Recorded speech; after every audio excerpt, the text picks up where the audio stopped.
Le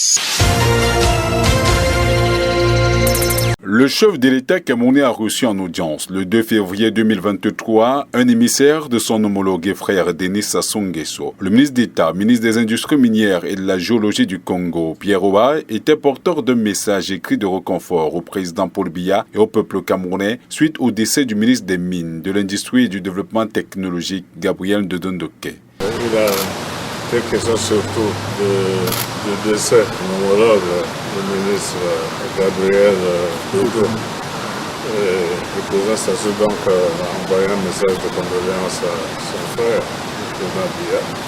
Le ministre Gabriel Ndondoké, désormais de regrettée mémoire, a joué un rôle des plus importants dans l'évolution du projet de l'exploitation minière Mbalam Nabeba concernant les gisements de fer de la région de l'Est Cameroun et ceux du département de la Sanga au Congo. Un projet commun et qui tient à cœur les deux chefs d'État. Un exemple inéluctable de la coopération sud-sud. La disparition brusque le 21 janvier 2023 du ministre camerounais des Mines, de l'Industrie et du Développement technologique Gabriel Ndondoké va-t-elle porter un sérieux coup à ce gigantesque projet? Non, retorque Pierre Oba. Parce que le chef de l'État camerounais, Paul Biya, a réaffirmé sa ferme volonté de mener à bon port ce projet. Il m'a rassuré que ce drame qui a emporté le ministre des Mines ne changera rien à la marche du projet et que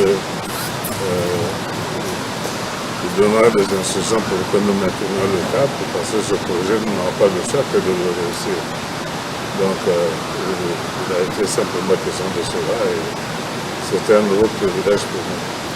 Ce message de Paul Biya, son homologue, Denis Sassou Nguesso, sur la mise en œuvre du projet d'exploitation du gisement de fer Mbalam Nabeba n'est que la confirmation d'une volonté qu'il a toujours affichée. Le 31 décembre 2022, encore, lors de son adresse à la nation, le président Paul Biya a une fois de plus annoncé le démarrage effectif de ce projet au cours de l'année 2023. Outre l'exploitation minière en elle-même, le dit projet englobe également la construction d'une ligne de chemin de fer de 540 km entre Nabeba au Congo et le port de Kribi, où sera aussi construit un terminal minéralier. Les retombées seront en tout cas immenses, notamment sur le plan financier, l'emploi et le développement des infrastructures. À ce jour, les autorités camerounaises et congolaises rassurent que tout avance sans grand souci.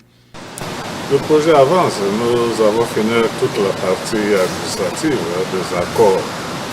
Comme vous le savez, nous avons décidé les deux États de commencer les travaux des infrastructures du côté camerounais parce que c'est plus facile et c'est plus court.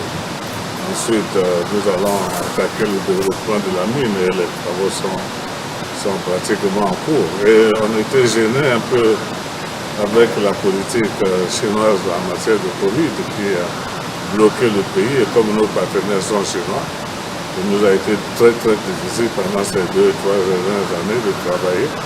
Maintenant qu'ils ont assoupli les mesures, nous allons reprendre le travail plein fouet. Mais je peux simplement dire que le projet avance bien et il va prendre encore plus d'allure et plus de vitesse avec la reprise effective des travaux. Avant le palais de l'unité à Yaoundé, Pierre Oba était au ministère camerounais des Mines, de l'Industrie et du Développement technologique. Reçu par le secrétaire d'État qui en assure d'ailleurs l'intérim, l'émissaire de Sassou Nguesso a dit toute la compassion du Congo à l'illustre disparu. Aussi, je n'ai pas hésité à venir me mettre à vos côtés pour que nous pleurions ces premiers instants ensemble. Même si vous ne voyez pas couler les larmes, mais en fait, au fond de nous, chacun de nous est en pleurs. Je ne peux que vous souhaiter mes condoléances les plus émues, les plus attristées, et vous recommander du courage, parce que nous avons encore beaucoup à faire.